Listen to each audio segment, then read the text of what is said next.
1시간 45분 동안 다리를 8번 꼬면서 뻔한 거짓말을 늘어놓은 그 사람이 왜 아직도 웃고 있었을까요? 이게 지난주 뉴스타파 명예훼손 사건 24차 공판에서 벌어진 장면입니다. 대법원이 그의 유죄를 확정한 바로 그 주예요.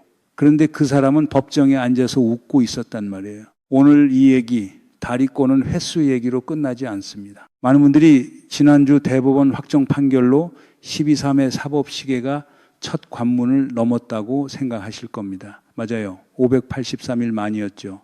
근데요, 그거 하나로는 아직 끝난 게 아니었습니다. 그가 수문이 남아있어요. 왜 윤석열 씨는 지난주 그 법정에서 그렇게 태어날 수 있었을까요? 그리고 왜 대법원이 유죄를 확정한 그 사람이 다른 법정에서는 아직 원고 자리에 앉아 있을 수 있는 걸까요? 오늘 세 층을 열어드립니다. 표면에서 보이는 사법시계의 승리, 그 아래 아직 살아있는 잔존재판의 실체, 그리고 그 재판이 애초에 왜 시작됐는지 그 설계 원본까지 지난 주말 방송에서 뉴스타파 한상진 기자가 처음으로 3년 침묵을 깨고 꺼낸 그 층이에요. 아니 여러분 이거 한 번만 보세요. 지금 여기서 들으실 이 얘기 다른 어느 매체에서도 아직 안 나오고 있습니다. 지상파는 대법 확정만 짧게 다루고 넘어갔거든요. 이 얘기 단순히 지난주 한 재판의 풍경 문제가 아닙니다. 12.3 이전에 검찰 카르텔이 대한민국 언론에 걸어놓은 재판이 대법원 확정 이후에도 여전히 살아있다는 얘기예요. 그리고 그 안에서 벌어지고 있는 일이 우리가 생각했던 것보다 훨씬 더 깊은 층이었다는 겁니다. 한번 정리해 봅시다. 오늘 짚어드릴 건 세 층입니다. 첫 번째 위층 사법, 대법원 확정, 김태효 구속, 김성훈 실형, 사법 시계가 국민 시계를 따라잡는 것처럼 보이는 지점이에요. 두 번째 아래층 사법, 백대현 부장판사의 법정에서 지난주 벌어진 일, 한상진 기자가 3년 동안 침묵으로 삭혀왔다가 처음으로 공개한 그 관찰들. 세 번째 뒤에 남는 것, 2023년 9월에 시작된 그 재판이 아직도 이 14차 공판이라는 사실, 그리고 재판 자체가 이미 언론에게는 형벌이었다는 구조. 뉴스타파, 자기 사건은 뉴스타파 스스로가 리포트하기 이상하잖아요. 그래서 이 층은 우리가 여기서 열어드리는 겁니다. 먼저 위층부터 가봅시다. 7월 9일 대법원 3부가 윤석열 씨의 체포방해 등 혐의에 대해 상고를 기각했습니다. 원심 확정, 징역 7년, 12.3 비상계엄이 있은 지 583일 만이었습니다. 12.3 이후 처음으로 나온 대법원 확정 판결이라는 뜻입니다. 헌법재판소 결정도 아니고 하급 심판결도 아니고 대법이라는 최종심에서의 확정이었습니다. 이 판결에 담긴 두 가지 법리가 뒤에 남는 재판 7개의 방향을 결정합니다. 첫째, 대통령 불소추특권이 수사 자체를 막지 못한다는 것. 둘째, 공수처의 내란 관련 수사권 인정. 이 두 개가 확정된 순간 그동안 지기현 판사가 583일 동안 흔들어 왔던 방어 논리의 뿌리가 사법적으로 소멸된 겁니다. 사마이가 유명한 이유가 뭐죠? 상대가 알아서 소모될 때까지 기다리는 인내였잖아요. 국민이 583일 동안 정확히 그 사마이를 했던 겁니다. 촛불 들고 나와서 재판 지켜보면서 여론으로 밀어붙이면서 대법이 처음으로 그 인내에 응답한 순간이 지난주였습니다. 그리고 그 확정 판결 바로 다음 날 7월 10일에 김태효 전 국가안보실 1차장이 구속됩니다.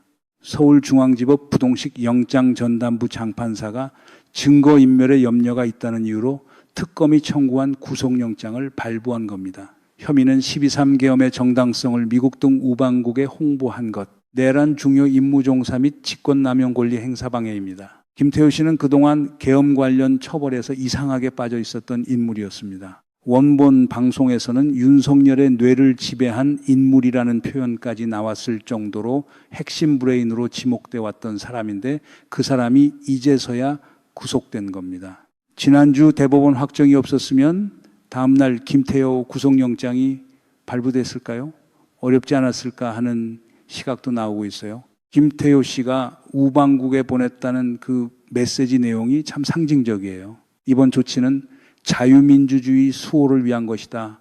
헌법 테두리 내 정치적 시위다. 이런 취지의 문구가 담겨 있었다고 전해집니다. 그러니까 그 강무도한 좌파 세력들이 나라를 뒤엎으려고 해서 하나님을 위한 마음으로 결단했다는 프레임을 트럼프 진영이 좋아할 만한 언어로 다듬어서 미국에 뿌린 겁니다. 그리고 김태효 씨가 취재진 질문에는 답하지 않았다고 해요. 지시를 받았느냐, 계엄 해제 이후에도 전달을 지시했느냐, 이런 질문에 전부 침묵. 경호처 라인도 마찬가지입니다. 이번 주 초에 1심 선고가 나왔죠. 김성훈 전 차장 징역 5년, 박종준 전 처장 4년, 이광우 2년 6개월, 세 사람 다 법정 구속됐습니다. 김성훈은 그동안 자유롭게 돌아다니고 있었단 말이에요. 국민하고 같은 마트에서 장을 봤을 수도 있어요. 그게 이제 끝난 거는 다행이라고 봅니다. 근데 여기서도 균열이 하나 있어요. 김신이라는 사람은 징역 1년에 집행유예 2년 나와서 구속을 면했고, 창문 깨고 진입해서 나중에 전환길 옆에서 출마까지 했던 김현태 씨는 아직 재판이 지지부진합니다. 특검이 구속을 요청했는데 판사가 안 받아들이고 있어요. 위쪽 사법은 손을 대기 시작했는데 아래쪽 개별 판사 재량에서는 아직 늘어지고 있는 대비가 여기서도 보입니다.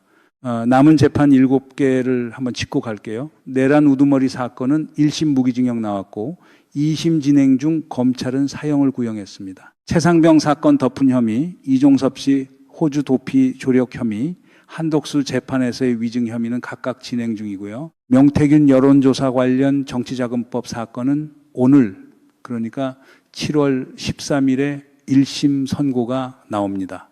특검이 4년을 구형했어요. 그리고 하나 더, 건진법사를 만난 적이 없다고 대선 국면에서 얘기한 게 문제가 된 공직선거법 위반 사건이 7월 27일에 1심 선고 예정입니다. 특검 구형은 징역 2년인데 만약 100만 원 이상 형이 확정될 경우 지난 대선 선거 비용 굴고 보조금 반환 시나리오가 논의되고 있어요.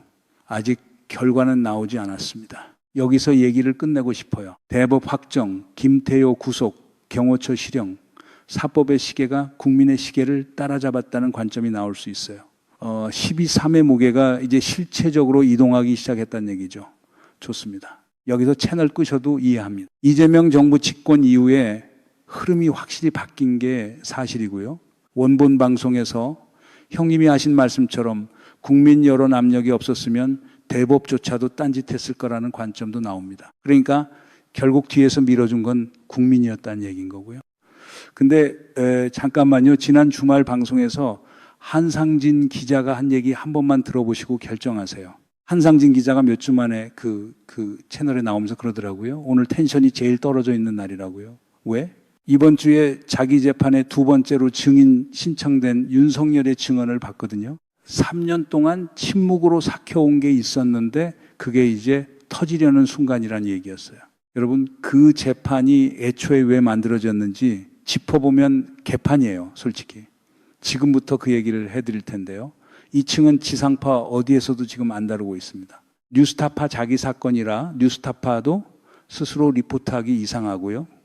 그래서 이 층, 오늘 여기서 여러분한테 처음 열어드리는 겁니다. 우선 백대현 부장판사가 누구인지부터 짚어야 됩니다. 형사합의 35부 부장판사, 뉴스타파 윤석열 명예훼손 사건을 담당하고 있는 사람인데요. 이 판사가 사실 올해 1월 16일에 윤석열 씨 체포방해 사건 1심 선고에서 징역 5년을 선고했던 바로 그 판사예요. 그러니까 이 사람은 원래 윤석열에게 유죄를 준 판사입니다. 판사 개인의 성향을 단정하는 얘기가 아니에요. 오히려 그 반대입니다. 사건별로 재판 진행 방식이 달랐다는 지적이 나오고 있다는 얘기예요. 문제는 판사가 아니라 재판 그 자체가 어떻게 설계됐는가라는 것. 지난주 7월 7일 뉴스타파 명예훼손 사건 24차 공판이 서울중앙지법에서 열렸습니다. 그 자리에 윤석열 씨가 증인으로 나왔어요.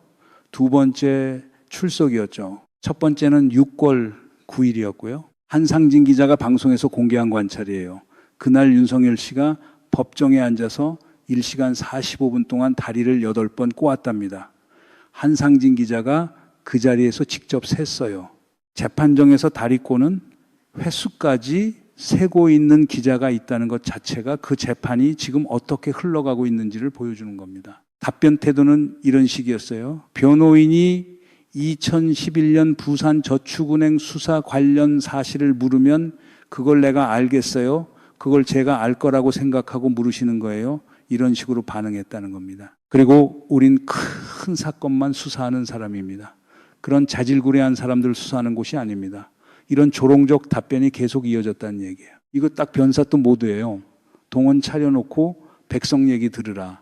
그러니까 내가 아느냐 하고 앉아있는 그 그림. 위증의 처벌을 각오하고 나온 증인이 이렇게 태어날 수 있는 이유. 한상진 기자의 두 번째 관찰은 이겁니다. 자만.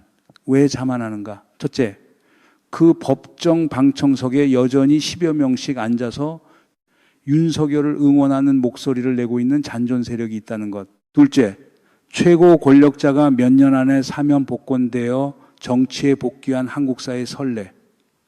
지난 지방선거에서 실제로 그런 장면을 봤잖아요. 온갖 범죄로 실형 살고 나온 사람이 사면 복권 받은 뒤에 서울시장 후보랑 손잡고 청계천에서 유세하던 그 장면. 윤석열 씨 머릿속에 그려져 있는 자기 미래가 저 장면일 것 같다는 게 한상진 기자의 관찰이에요. 증인 신문 말미에 김용진 전 대표가 이런 질문을 했다고 해요. 2023년 9월 5일 대통령실에서 뉴스타파 보도가 희대의 대선 공작이라는 성명이 발표됐는데 그때 대변인이 이도훈 홍보수석이 김은혜였다. 혹시 그런 성명을 발표하라고 지시하신 적이 있느냐? 윤석열 씨 답변은요. 저는 전혀 기억이 없습니다. 보고는 받으셨어야 하니까 또 전혀 기억이 없습니다. 그런데 여기서 재판장이 개입해요. 기억 없다고 답변했으니까 더 물어보지 마세요. 이렇게 질문을 잘라버렸다는 얘기예요. 대통령실이 언론을 정조준한 그 성명, 그 지시의 존재 여부를 확인할 수 있는 유일한 자리에서 재판장이 질문을 자른 겁니다. 여기서 한상진 기자가 3년을 참아왔던 이유가 나옵니다. 재판장의 재판 진행 방식에 대한 문제의식이었어요. 한상진 기자가 방송에서 밝힌 관점에서의 얘기입니다. 검찰 측 증인으로 나온 유동규 씨, 이 사람은 뉴스타파 기사와 사실은 하나도 관계가 없는 사람인데요. 검찰이 부른 유일한 이유가 뉴스타파 기사가 사실은 이재명 캠프하고 김만배가 작당 모의에서 만들어낸 기획 기사라는 얘기를 나무씨 같은 사람들한테서 주워들었다는 전원 증언이었어요. 이 사람이 법정에서 나무한테 이런 얘기 들었다. 그 얘기를 내가 어떻게 해석했다. 이런 얘기를 수도 없이 쏟아내는데 재판장이 절대 제재하지 않는다는 겁니다. 반대로 대장동 최초 사업자였던 이강길 씨 같은 분이 증인으로 나와서 검찰 조서를 뒤집는 진술을 하면 재판장이 소리를 지르면서 왜 검찰에서 한 진술을 지금 와서 뒤집냐 이러면서 소리를 막 지른다는 게 한상진 기자의 지적이에요. 그만하라고 소리를 지른다는 겁니다. 여기서 결정적인 장면이 하나 나옵니다. 7월 7일 재판이 원래 아침 10시 15분부터 저녁 6시까지 하루 종일 예정돼 있었는데 오전 11시 45분쯤 재판부가 갑자기 통보했다는 거예요. 나는 윤석열 증인을 다시 안 부른다. 오늘 끝내라. 그러면서 신앙림 전 위원장 쪽 증인 신문을 15분 만에 끝내라고 강요했다는 얘기입니다. 심지어 검찰 측에는 웃으면서 이렇게 말했다고 해요. 검찰은 굳이 반대 신문 안 해도 될 것 같은데 이거 옛날에 호랑이가 곶감 얘기 듣고 도망갔던 것처럼요. 검찰이 만든 프레임이 무서워서 언론이 3년을 견뎌왔는데 지금 한상진 기자가 그 곶감이 그냥 감이었다는 걸 처음으로 공개적으로 얘기하기 시작한 겁니다. 이거 자충수도 자충수인데 3년을 이 자충수 안에서 언론이 계속 피 흘려왔다는 얘기죠. 이 그림 어디서 많이 본 그림이에요. 지규현 판사가 583일 동안 내란 재판을 지연시켜온 그 병목구조, 공수처 수사권 없다는 방어 논리를 붙잡고 늘어졌던 그 지연 구조. 그런데 대법원이 지난주에 그 방어 논리에 마침표를 찍었잖아요. 문제는요, 위층에서 무너진 방어 논리가 아래층에서는 다른 형태로 살아있다는 겁니다. 지규현이 붙잡고 있던 공수처 수사권 방어 논리가 무너지자 이번엔 재판 진행 방식이라는 새로운 형태로 그 잔존 구조가 유지되고 있는 것 아닌가 하는 시각이 한상진 기자 관점에서 나오고 있어요. 이재명 대통령 집권 이후에 흐름이 바뀐 건 확실합니다. 근데 그 흐름이 개별 재판장 단위까지 다 도달하는 데는 시간이 걸리는 거예요. 그 시차가 지금 뉴스타파 재판이 3년째 진행 중이라는 사실로 실체화되어 나타나고 있는 겁니다. 이제 세 번째 층입니다. 뒤에 남는 것. 이 재판이 시작된 시점을 짚어야 돼요. 2023년 9월 서울중앙지검 반부패수사부가 중심이 된 특별수사본부가 만들어졌습니다. 본부장은 강백신 검사 10여 명이 투입됐어요. 뉴스타파 사무실과 기자 3명에 대한 압수수색이 진행됐고 이후 다른 언론사와 언론인들로 수사가 확대됐습니다. 2024년 7월 8일 검찰은 김용진 전 대표와 한상진 기자를 재판에 넘겼고 며칠 뒤 봉지욱 기자도 같은 혐의로 넘겼어요. 그러니까 이 재판 시작된 지 이미 3년 가까이 됐습니다. 지난주 대법 확정보다 훨씬 오래전에 시작된 재판이에요. 그런데 아직 1심이 진행된 데 지난주가 24차 공판이었던 겁니다. 만 2년을 넘긴 1심 재판이에요. 통상적으로 1심이 이 정도로 늘어지는 게 흔한 일은 아닙니다. 그리고 이 재판이 처음 시작될 때 압수수색 대상이 뉴스타파 3명이었는데 여기서 그친 게 아니에요. 이후 다른 언론사와 언론인들로 수사가 확대됐습니다. 그러니까 이 특별수사본부가 만들어졌다는 사실 자체가 한 매체, 한 사건에 대한 수사가 아니라 언론에 대한 전방위적 신호였던 겁니다. 검사 10여 명 투입이라는 그 규모가 그걸 말해줘요. 여기서 진짜 무거운 지점이 나옵니다. 명예훼손이 왜 반의사불벌죄인지 아세요? 피해자가 처벌을 원하지 않으면 처벌 못하니까요. 근데 이 사건은요, 피해자 처벌 의사가 있는지 확인도 안 하고 검사 신명이 압수수색부터 들어갔어요. 순서가 참 신기한 대한민국이었던 겁니다. 2년 넘게 재판이 진행됐어요. 그러다가 2025년 2월에 이 사건을 넘겨받은 백대현 재판장이 처벌 의사 확인 절차를 처음으로 진행했습니다. 뉴스타파 측은 재판 초기부터 이 문제를 지적해 왔어요. 김용진 전 대표는 2014년 9월에 이미 윤석열 씨를 증인으로 신청하면서 피해자 처벌 의사 없이는 이 재판을 진행할 수 없다고 밝혔습니다. 그런데도 재판이 그로부터 10번 넘는 공판 동안 그냥 굴러갔단 말이에요. 반의사불벌죄인데 피해자 처벌 의사 없이 10번 넘는 재판이 굴러갔다는 겁니다. 한상진 기자가 방송에서 얘기한 문장이 있습니다. 이 사건은 유무죄가 중요한 게 아니고 정치 권력이 언론 탄압을 어떻게 하는지 역사적 기록으로 남기는 것이 중요하다. 자신은 처음부터 그 마음이었다는 얘기예요. 이 문장이 무슨 뜻이냐면요. 재판이 결국 무죄로 끝나더라도 그 사이 3년의 시간과 인적, 재정적 소모는 이미 발생했다는 겁니다. 프로세스 자체가 벌금인 거예요. 여러분이 지금 이 얘기를 어디서 처음 들으셨습니까? 이게 앞으로 대한민국 국민들이 다 알 수 있는 일이 벌어질 거라고 한상진 기자가 예고한 그 결심 이야기 지금 여기서 미리 짚어드리는 겁니다. 정리해 봅시다. 여기서 딱 한 문장으로 확정된 건 유죄였는데 살아있는 건 그의 재판이었어요. 이 한 문장을 다시 한번 짚고 갑시다. 대법원 판결은 윤석열 씨 개인의 유죄를 확정한 겁니다. 그런데 그가 대통령 시절 검찰을 통해 걸어놓은 재판은요, 그와 별개로 자기 시계로 계속 굴러가고 있어요. 재판이 무죄로 끝나든 유죄로 끝나든 3년의 시간 자체가 언론에 걸린 형벌인 거예요. 이게 12.3 이전 검찰 카르텔이 대한민국 언론에 남긴 진짜 유산입니다. 이제 다시 처음으로 돌아가 봅시다. 우리가 시작할 때 뭘 물었죠? 1시간 45분 동안 다리를 8번 꼬았던 그 사람이 왜 웃고 있었을까였잖아요. 이제 답이 보이시죠? 그 사람은 그냥 오만했던 게 아니에요. 그 사람이 웃고 있었던 이유는요, 자기가 걸어놓은 재판에서 자기가 아직 이기고 있다는 걸 알고 있었기 때문이에요. 대법에선 유죄가 확정됐지만 그 법정에서는 아직 그가 원고고 재판장은 그의 조롱적 진술을 제지하지 않고 언론인들은 3년째 피고인석에 앉아 있으니까요. 이거 박지원 양반전에 나오는 그 양반 그림입니다. 옷 벗어도 여전히 양반 대접 받아야 된다고 우기던 그 시절 그 자세. 여러분이 이 문장을 지금 여기서 처음 들으신 겁니다. 지난주 대법 확정을 다뤘던 매체 어디도 2층은 못 열었어요. 그리고 하나 더 짚어야 될 게 있어요. 이 뉴스타파 재판이 시작된 뒤에 검찰의 언론 수사가 어디까지 확대됐는지 아십니까? 뉴스타파 3명으로 시작해서 다른 매체 기자들, 언론 노조 관계자들, 그리고 그 얘기가 실린 다른 언론사들까지 도미노처럼 번져나갔습니다. 뉴스타파 재판이 결과와 무관하게 3년을 굴러가는 동안 그 옆에 걸린 다른 언론 재판들이 어떻게 굴러가고 있는지 조명받는 데가 거의 없어요. 그런데 이 재판 하나가 무너지면 옆에 걸린 재판들이 다 같이 무너지는 구조인데도 그렇단 말이에요. 그러니까 이 뉴스타파 재판은 그냥 한 매체한 사건이 아닙니다. 12.3 이전 검찰이 대한민국 언론 지형 전체에 걸어놓은 첫 번째 도미노 조각인 겁니다. 이 조각이 어떻게 처리되느냐가 그 뒤에 줄지어 있는 다른 언론 사건들의 방향을 정하는 거고요. 문제는 여기서부터입니다. 이건 백대현 판사 개인의 문제가 아니에요.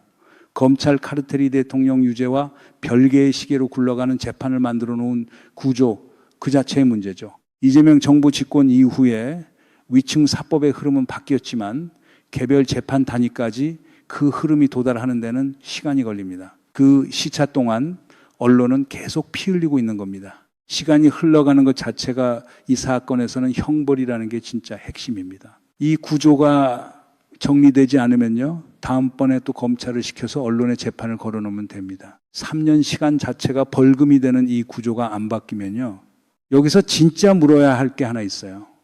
언론 탄압을 검찰이 걸어놓은 재판으로 굴리는 이 구조, 이걸 정리하지 않고 12.3 종결을 얘기할 수 있냐는 겁니다. 대통령 유죄 확정으로 12.3이 끝났다고 선언하고 넘어가면요, 검찰 카르텔이 언론에 남긴 그 재판들은 결국 무죄로 끝나든 유죄로 끝나든 그 시간 자체가 다음 정권까지도 살아남습니다. 이재명 정부가 검찰 개혁을 얘기하고 있는데 그 개혁의 실체적 성패가 결국 이 잔존 재판들을 어떻게 다루느냐에 달려 있는 겁니다. 한상진 기자가 방송에서 예고한 그 결심이에요. 조만간 대한민국 국민들이 다 알 수 있는 일이 벌어질 것 같다고요. 구체적으로 어떤 결심인지 한상진 기자 본인도 방송에서 말하지 않았습니다. 다만 3년 침묵을 처음으로 깬 그 방송이 그 결심의 전조라는 건 짚어볼 만합니다. 앞으로 짚어야 할 시계 두 개가 있어요. 오늘 명태균 여론조사 관련 정치자금법 사건 1심 선고가 나옵니다. 7월 27일에는 건진법사 관련 공직선거법 위반 사건 선고가 예정돼 있고요. 이 두 개 결과에 따라 남은 재판 6개의 흐름이 재편성될 수 있습니다. 그리고 그것과 별개로 뉴스타파 재판은 자기 시계로 계속 굴러가는 거고요. 위층 사법의 시계와 아래층 재판의 시계, 이 두 시계가 언제 만날지, 그게 진짜 12.3 종결의 실체적 기준입니다. 이 두 시계의 흐름을 놓치지 않으시려면 구독과 알림 설정 부탁드립니다. 다음 국면이 어떻게 굴러가는지 계속 짚어드리겠습니다. 이 분석이 도움이 되셨다면 좋아요도 부탁드려요.